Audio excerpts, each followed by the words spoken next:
ঈদুল আযহার দিনের করণীয়।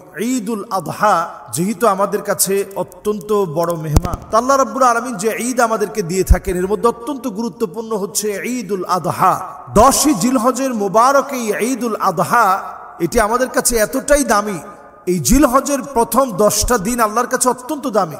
এর মধ্যে ঈদুল আযহাটা এত বেশি দামি, এই দিনটা যেন আমি সুন্নাহর কিছু আমল দিয়ে নিজেকে পরিবর্তন করতে পারি। ঈদুল আযহার অনন্য আমল হচ্ছে আমি আপনি প্রত্যেকে প্রথম কাজটা হচ্ছে সকালবেলায় খুব সকাল করে জাগ্রত হওয়া। দ্বিতীয় কাজটি হচ্ছে আমরা ফজরের নামাজ পড়ে এসে সুন্দর করে আমরা গোসল করব, নিজে গোসল করব, সন্তানদেরকে গোসল করাবো। গোসল করে 3 নাম্বার কাজ হচ্ছে তাতুইব মানে সুগন্ধি ব্যবহার করা। 4 নাম্বার কাজ হচ্ছে আমি আপনি নতুন যে জামাটা আছে অথবা ভালো যে জামাটা আছে ওই জামাটা আমরা পরিধান করব। ভালো জামাটা পরিধান করার সময় নবী সাল্লাল্লাহু আলাইহি সাল্লাম আমাদেরকে একটা দোয়া শিখিয়েছেন। দোয়াটি হচ্ছে এই, আলহামদুলিল্লাহিল্লাযী কাসানি হাযা থাওবা ওয়া রাযাকানিহি মিন গায়রি হাওলিন মিন্নি ওয়ালা কুওয়া। এই দোয়াটা পারলে আমরা পড়ব যে আল্লাহ আপনি আমাকে পোশাকটা পরিয়েছেন আমার কোনো ক্ষমতা কোনো শক্তির কারণে না, আল্লাহ আপনি আমাকে তৌফিক দিয়েছেন বিধায় আল্লাহ আমি পড়তে পেরেছি। এই দোয়াটা পড়ে নেয়। 5 নাম্বার কাজ হচ্ছে সন্তানদেরকে সাথে নিয়ে ঈদগাহের দিকে যাওয়া। 6 নাম্বার কাজ হচ্ছে কোরবানির ঈদে কোরবানির পশুর গোশত দিয়ে খাওয়ার চেষ্টা করা, কোনো কিছু না খেয়েই বের হওয়া, কোরবানির পশু দিয়েই খাওয়া। 7 নাম্বার আপনার আমার কাজ হচ্ছে, 7 নাম্বারের সুন্নাহ হচ্ছে খতিবের কাছাকাছি গিয়ে খুবই নিঃশব্দে কথাগুলো শোনা।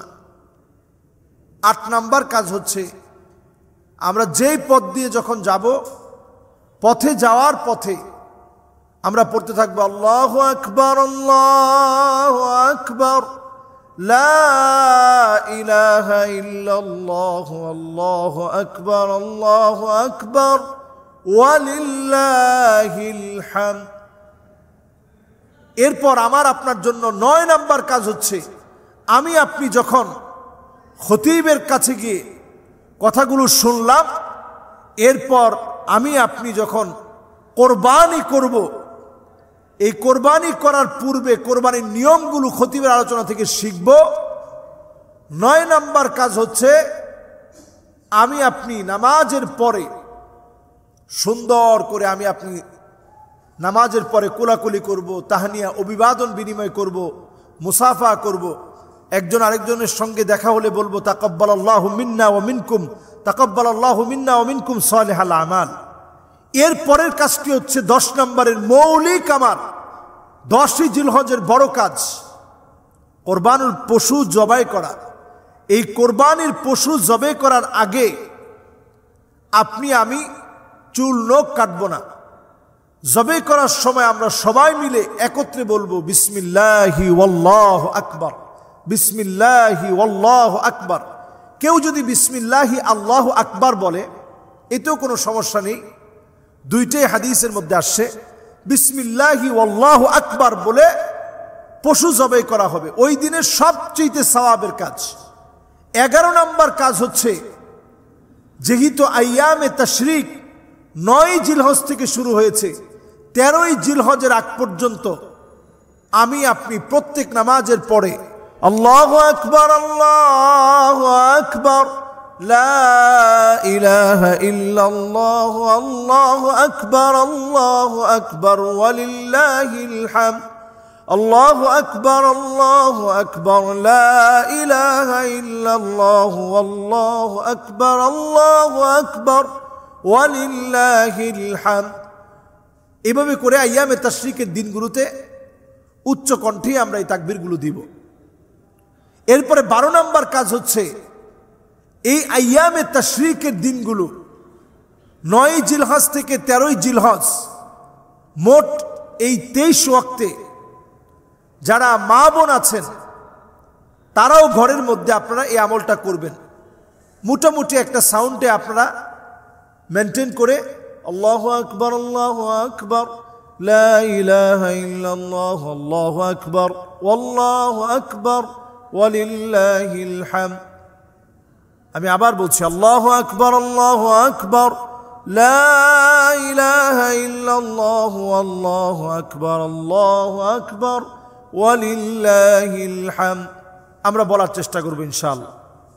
14 নম্বর কাজ হচ্ছে আমার আপনার জন্য সুন্নাহ, এই সময়ে যেহেতু আইয়ামু আকলিন ওয়া শুরবিন ওয়া তাহমিদিন, এই সময়টা খানা পিনার সময়, এই সময় রোজা রাখা যাবে না। 5 দিন রোজা রাখাকে আল্লাহ নিষেধ করেছেন। এর মধ্যে 2 ঈদের 2 দিন আর কোরবানির ঈদের পরের 3 দিন আল্লাহ রাব্বুল আলামিন রোজা রাখাকে হারাম করে দিয়েছেন, নিষিদ্ধ করে দিয়েছেন। শেষ 15 নম্বরে আমরা এই সময়ে গুনাহ থেকে মাপ চাইতে থাকব আল্লাহর কাছে। যখন কোরবানির পশু আমরা জবে করব, যখন গোশত বানাবো, প্রত্যেকটা কর্মে আমরা আল্লাহর কাছে ক্ষমা চাইতে থাকব, এর কবুলিয়াত আল্লাহর কাছে কামনা করব। দরিদ্র, দুস্থ, অভাবী মানুষ প্রত্যেকের কাছে তাদের হকটা আমরা বুঝিয়ে দেওয়ার চেষ্টা করব। আল্লাহ তাআলা আমাদেরকে তৌফিক দান করুক।